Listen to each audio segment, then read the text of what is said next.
오늘 본문의 배경은 이스라엘에 아직 왕이 없던 사사시대입니다. 우리가 흔히 사사시대를 영적 암흑기라고 합니다. 왜냐하면 하나님의 말씀대로 법대로 살지 않고 각자 자기 소견에 오른 대로 그렇게 살아가는 시대였기 때문에 영적으로 암흑기였습니다. 아무도 하나님을 찾지 않고 하나님의 말씀대로 행하지 않던 그 시대에 하나님을 간절히 부르면서 기도하고 또 그렇게 기도해서 응답받고 또 그렇게 응답받아서 하나님께 더 큰 영광을 올려드리는 이스라엘의 역사를 바꾼 한 여인을 우리가 오늘 성경을 통해서 만나게 됩니다. 바로 한나입니다. 사무엘의 어머니 한나. 한나의 믿음이 어떤 믿음이었는지 오늘 살펴보고 우리의 믿음을 한번 점검해 보려고 합니다. 한나는 남편 엘가나 사이에서 아이를 낳지 못하는 불임 여성이었습니다. 남편 엘가나는 둘째 부인을 얻어서 자녀를 낳았습니다. 그러자 이로 인해서 첫째 부인 한나와 둘째 부인 브닌나 사이에 이제 막 갈등이 일어나는 거죠.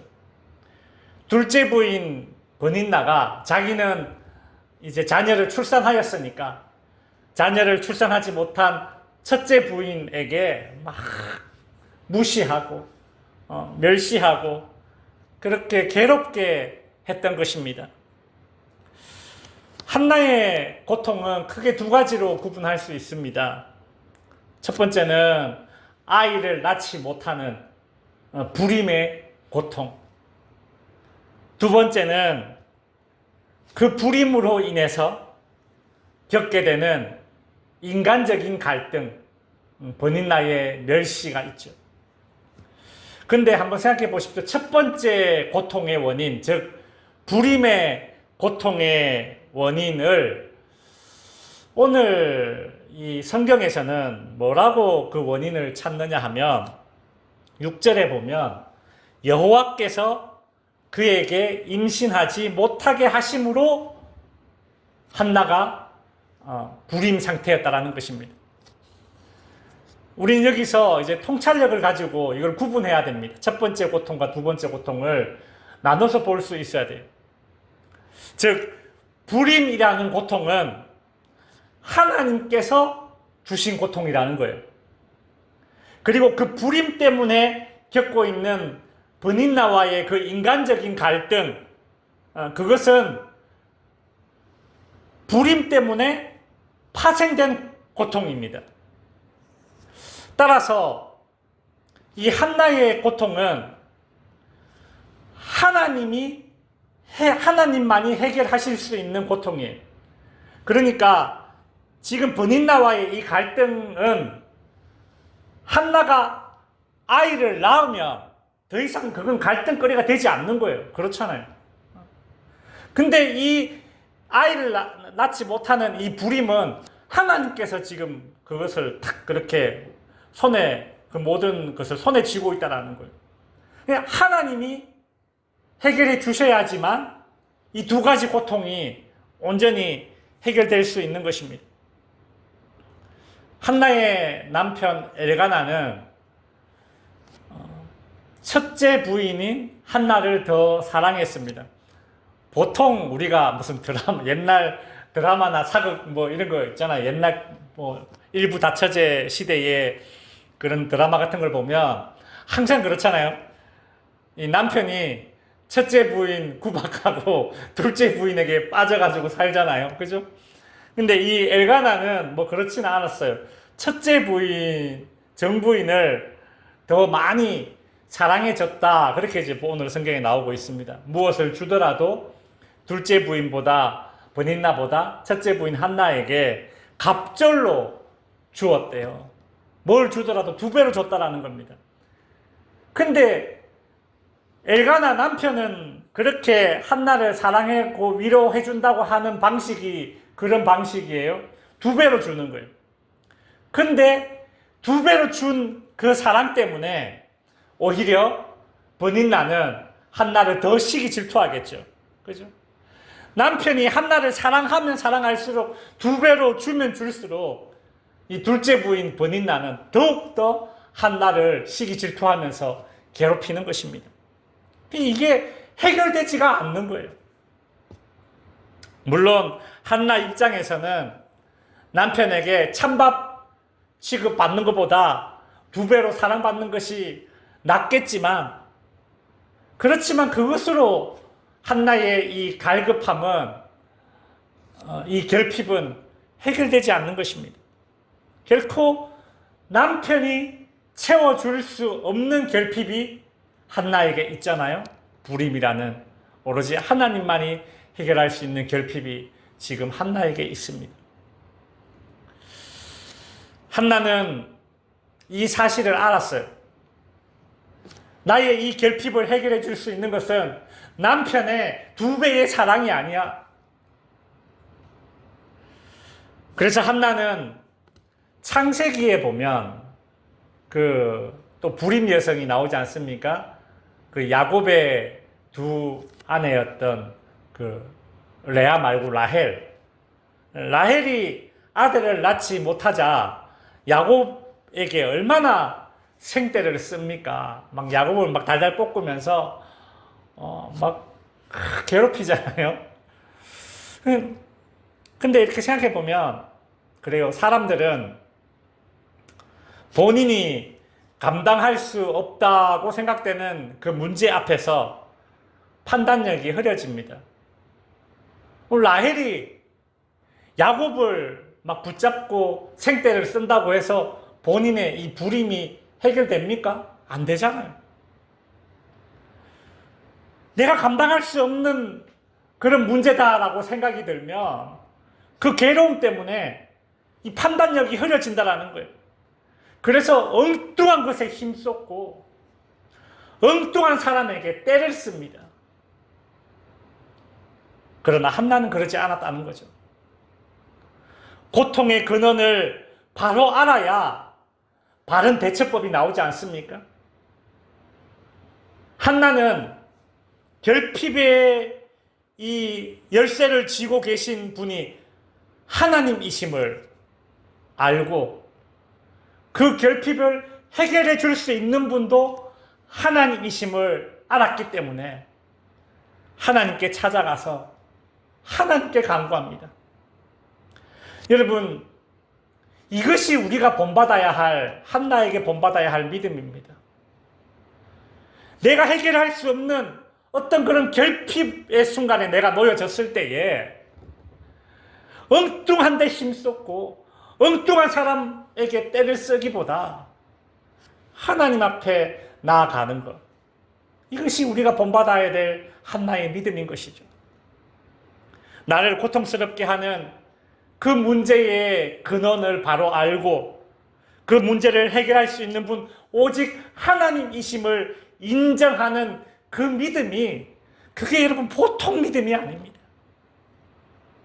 그런 믿음을 가져야 우리는 엉뚱한데 힘쏟지 않고 엉뚱한 사람에게 생떼 쓰지 않는 그런 삶을 사는 거예요. 한나는 불임의 문제를 해결해 줄 수 있는 하나님께 자기의 마음을 쏟는 그런 기도를 드렸고, 그 엘리 제사장을 통해서 축복을 약속받습니다. 한나는 그 약속을 믿었기 때문에 오늘 본문에 보면 얼굴에 근심빛이 사라졌다고 해요. 그전에는 입맛도 없어요. 먹지도 못했어요. 근데 하나님의 축복을 약속받고 나서는 얼굴에 근심빛을 씻어내고 먹었다고 하지 않습니까? 먹었어요. 여러분, 우리의 기도는 이런 결과를 낳아야 됩니다. 기도라는 것은 지금 내 손에 있는 이 문제를 내가 해결할 수 없는 이 문제를, 내 손에 있는 이 문제를 하나님의 손에 이렇게 드리는 거예요. 그게 기도예요. 내 손에 있는 문제를 하나님의 손에 드리는 겁니다. 그리고 하나님 손에 있는 그 평안을 내 손에 받는 거예요. 문제는 하나님 손에, 평안은 내 손에. 그게 기도의 결과입니다. 그러니 한나는 보세요. 기도 전과 기도 후가 완전히 달라요. 기도 후와 기도 전이 달라요. 한나는 먹습니다. 살 의지가 생겼다라는 거죠. 그리고 이제 고향 실로에서 그렇게 예배한 이후에 이제 남편과 함께 고향으로 돌아갑니다. 일상으로 다시 돌아갑니다. 그리고 19절에 보면 이렇게 묘사되어져 있어요. 그들이 아침에 일찍이 일어나 여호와 앞에 경배하고 돌아가 라마의 자기 집에 이르렀다라고 합니다. 여러분, 이게 본받아야 될 한나의 믿음입니다. 기도했다면, 그렇다면 하나님께 그 결과를 맡기고 이제 우리 일상으로 돌아가는 거예요. 내가 감당할 수 없는 큰 문제를 내 마음에 품고 기도하다 보면 때로는 아주 강렬한 영적인 체험을 하게 될 때가 있습니다. 근데 깊은 기도를 통해서 우리가 강렬한 영적 체험을 하고 난 이후에 일상으로 복귀하는 거예요. 공중에 붕 뜬 삶을 살면 안 됩니다. 여러분, 우리가 이제 요즘은 이제 기도원이 이제 많이 없어졌어요. 그죠? 예전에 보면 참 기도도 열심히 하고 뜨겁게 했어요. 근데 이렇게 보면 기도원에 평생 사는 분들이 계세요. 그냥 집에 막 자녀들 뭐 남편은 어떻게 지내는지 몰라요. 그냥 기도원에서 기도하고 은혜 체험한다 그러면서 그렇게 그냥 사시는 분들도 예전에 진짜 많았습니다. 그럼 그게 본인은 영적인 체험하면서 좋다 하지만 그게 건강한 신앙생활이 아니라는 거예요. 기도했으면 또 다른 어떤 그 체험해야지. 그게 아니라 일상으로 돌아가서 일상에서 내게 주어진 삶을 감당하고 일상에서 하나님이 어떻게 내 일상에서 기도에 응답하시나, 어떤 방식으로 응답하시나, 일상으로 돌아가야지 하나님 어떻게 응답하시는지 내가 눈으로 볼 수 있죠. 그럼 계속 기도원에 붙어 사는 건 불안한 거예요. 마음이 이게 종잡을 수 없는 사람들이 보통 그래요. 정서적으로 불안한 사람들이 기도원에 예전에 그냥 아주 그냥 살고 있더라고요. 일상으로 돌아가서 내가 할 수 있는 일을 내가 하는 가운데 내가 할 수 없는 일을 하나님께서 어떻게 간섭하시고 역사하시나 그거 봐야 될 거 아닙니까? 하나님이 어떻게 내 일상의 현실에 하나님의 기적이 실현되는지. 이 한나는 이제 자기 집 라마에 있는 집으로 돌아갑니다. 이제 그곳에서 하나님의 기도 응답이 어떻게 일어나는지, 하나님의 기적이 어떻게 자기 삶에 일어나는지 보게 되겠죠. 재밌는 것은 한나는 기도하면서 이렇게 서원을 했습니다. 만일 하나님이 내게 아들을 주신다면 그 아들을 하나님께 드리겠습니다. 이게 구약 율법의 나실인이라고 합니다. 나실인, 하나님께 드리는 거예요. 머리에 삭도를 대지 않고, 그렇죠? 포도주와 독주를 가까이 하지 않는 나실인. 나실인은 크게 두 부류가 있습니다. 일평생 나실인이 있어요. 그리고 정해진 기간만 나실인으로 사는 그런 두 부류가 있어요. 사무엘은 일평생을 나실인으로 그렇게 드려지는 거죠. 누구에 의해서? 한나에 의해서. 이제 오늘 보면 20절에 보시면 한나가 임신하고 때가 이름에 아들을 낳아 사무엘이라 이름하였으니 이는 내가 여호와께 구하였다. 그 서원한 그 기도대로 한나에게 하나님의 응답이 이렇게 이루어졌습니다. 한나는 아들을 낳았습니다. 그리고 이제 시간이 흘러서 아이가 젖을 뗄 때쯤, 제가 아들 셋을 이렇게 보니까 젖을 뗄 때쯤이 언제쯤인지 이제 대충 이제 머릿속에 저는 그려져요. 우리 성도님들 당연히 잘 그려지시겠죠? 젖을 뗄 때쯤, 돌 때쯤, 이제 여기서 보면 1년 지났으니까 돌이에요. 이유식을 먹죠? 그죠? 막 이렇게 질질 흘리면서 숟가락질 막 먹으면서 또 막 이렇게 막 기저귀 차고 막 어흥 이렇게 기어다니면서 엄마, 아빠 막 그때 생각해보면 그때 너무 이쁘잖아요. 보통 살도 오르고. 저 뗄 때 그때쯤에 한나는 자기가 서원한 대로 이 사무엘을 하나님께 바칩니다. 그죠? 그 서원하러 갈 때에 24절에 보면 이렇게 되어 있어요. 젖을 뗀 후에 그를 데리고 사무엘을 얘기하는 거예요. 아기 사무엘을 데리고 올라갈 때 수소 3마리를 제물로 가져가서 바칩니다. 서원 제물이에요. 서원 제물. 서원한 것을 실현할 때에 구약 시대에는 제물을 바쳤거든요. 근데 서원 제물은 아무거나 바쳐도 돼요. 예를 들어서 고운 밀가루 바쳐도 돼요. 비둘기를 바쳐도 돼요. 양을 바쳐도 돼요. 아무거나 바쳐도 상관없는데, 근데 한나는 하나님께 바치는 제물 중에 제일 비싼 숫소 3마리를 바친다라는 거예요. 그걸 제물을 바친다라는 거예요. 여기에서 우리가 읽을 수 있는 것은 무엇인가 하면, 한나는 사무엘을 하나님께 서원대로 바치면서 억지로 바친 것이 아니라 기쁨으로 바쳤다라는 거예요. 기쁨으로, 기꺼이. 그러니 제일 좋은 제물을 하나님께 예물로 드렸다는 것이죠. 성도 여러분, 한나가 자신이 서원한 대로 사무엘을 나신 인으로 드린 것은 정말 엄청난 헌신입니다. 엄청난 헌신이. 대단한 충성입니다. 대단한 충성입니다. 아이가 없을 때는, 아이가 생기면 무엇이라도 다 할 수 있을 것 같은 그런 마음일 수 있지 않습니까? 근데 막상 아이가 생겨서 내 품에서 젖을 빨고 이제 아장아장 걷고 엄마 하고, 근데 그 아이를 이제 떼어놓아야 하는 그런 상황에서 어떤 어머니가 망설여지지 않겠어요? 처음부터 맛보지 않았으면 모를까, 아이가 주는 즐거움, 행복을 맛봤어요. 1년 동안. 근데 그 맛본 행복과 즐거움 다 뒤로 하고 하나님께 바치는 그 즐거움을, 기쁨을 선택하는 것이죠. 여러분, 이것이 우리가 본받아야 될 또 다른 한나의 믿음입니다. 대부분 행동보다 말이 앞섭니다. 신앙생활도 그렇게 하지 않습니까?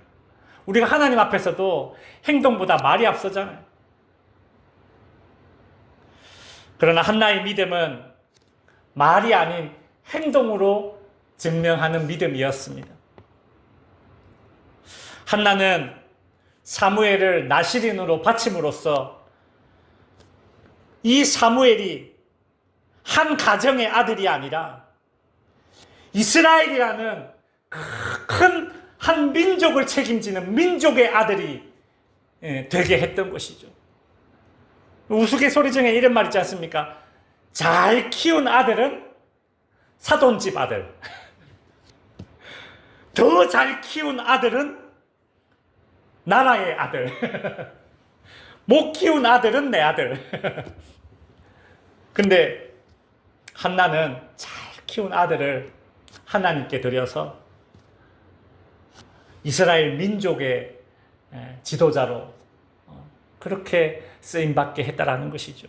그래서 그 사사시대, 이스라엘의 영적인 그 암흑기, 그 사사시대가 이제 종식되고 사무엘을 통해서 이제 왕정시대로 넘어가는 그 징검다리 역할을 하게 되는 것이죠.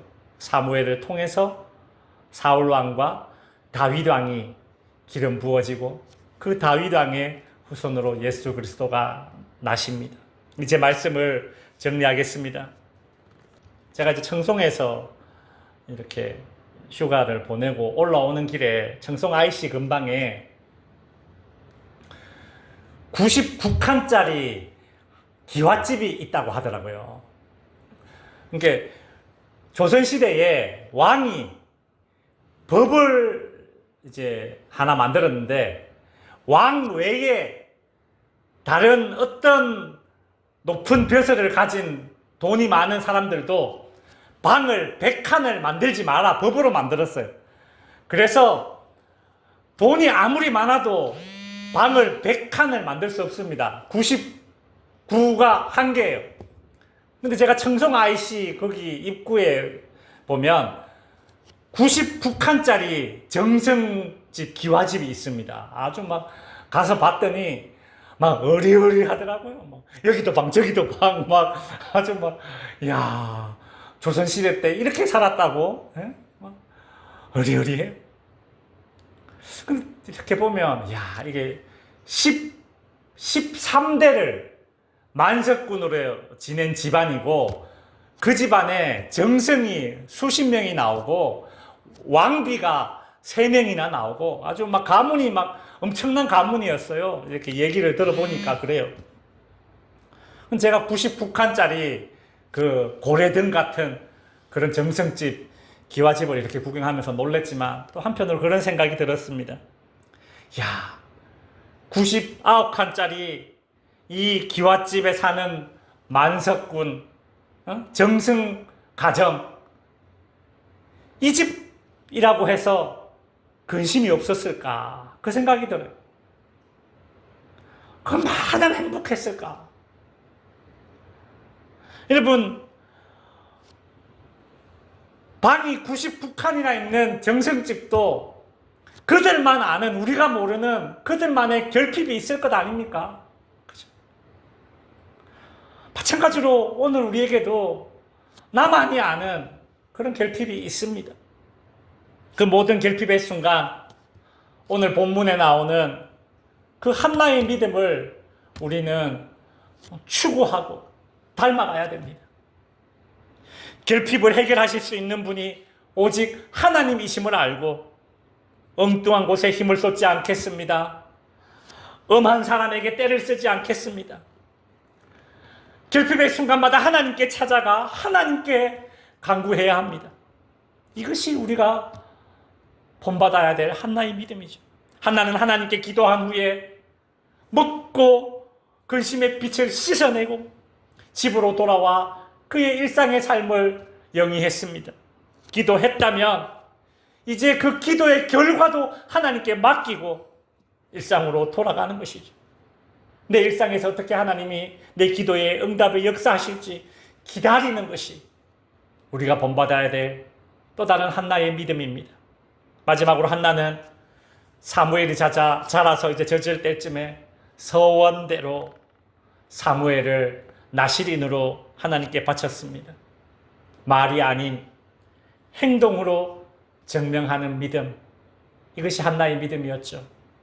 오늘 한나의 믿음 3가지를 살펴보았습니다. 이런 한나의 믿음이 저와 성도님들의 믿음이 되기를 바랍니다. 기도하겠습니다.